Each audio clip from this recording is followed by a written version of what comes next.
Sure. It turns out those things work. Yes, they do.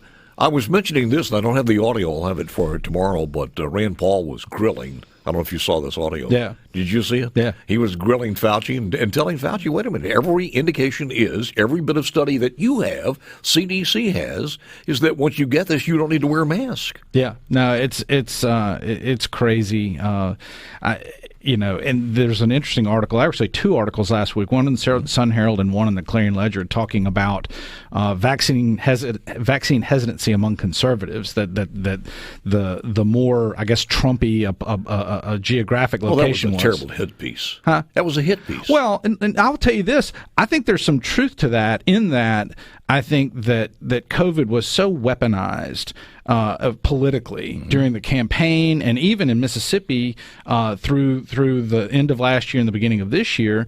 I mean, right now, if there was a headline that was splashed across the head of the top 4 daily remaining newspapers, or one of the 2 or 3 online nonprofit news sites that said it was going to be sunny tomorrow, your audience and my audience would be going to trying to find an umbrella. They don't trust what's coming out. I understand that, but here's the way I looked at this. The headlines read, the states that voted for Trump are the states where you have less people vaccinated. Well, wait a minute. They were heavy in the South, Mississippi, Arkansas, Alabama, Louisiana, which has a larger percentage of African Americans, and everybody will tell you, from the health department to the CDC, the percentage of African Americans who are getting vaccinated are less than Caucasian Americans, right? Well, actually, what's happened is it's an interesting story. So back in February, there were a lot of news articles that came out that said that a larger percentage of African Americans were not being vaccinated. So from a policy perspective, the first thing that we did, and most states did, was to vaccinate people over 65. Well, if you look at the population trends in Mississippi, that the number of African Americans versus white Americans versus Hispanic Americans across age classes aren't the same. And so in Mississippi, the older you get, kind of the less diverse the population gets, the whiter, I guess, the population gets, and the younger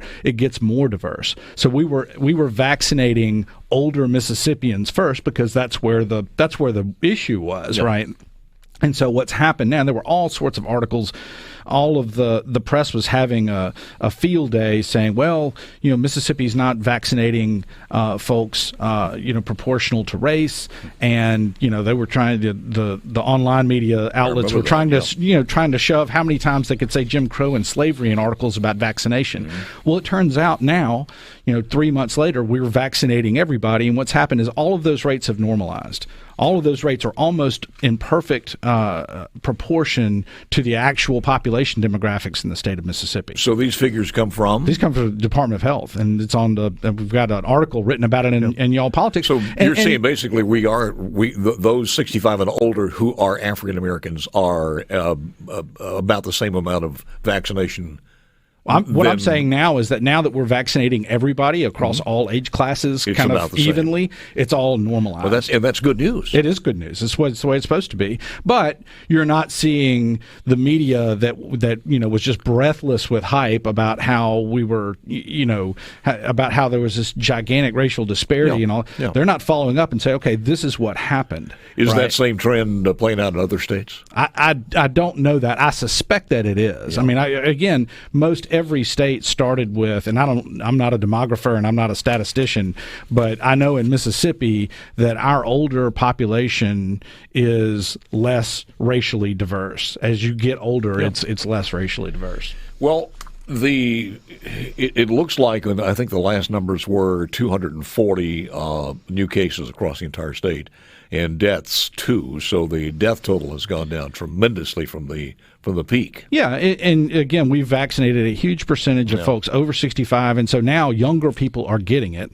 They are not as susceptible to serious complications, which is why the death rate's gone way down. Sooner or later, it's just good as a shot. So right now today in Mississippi, you are 6 times as likely to die of heart disease than you are of COVID.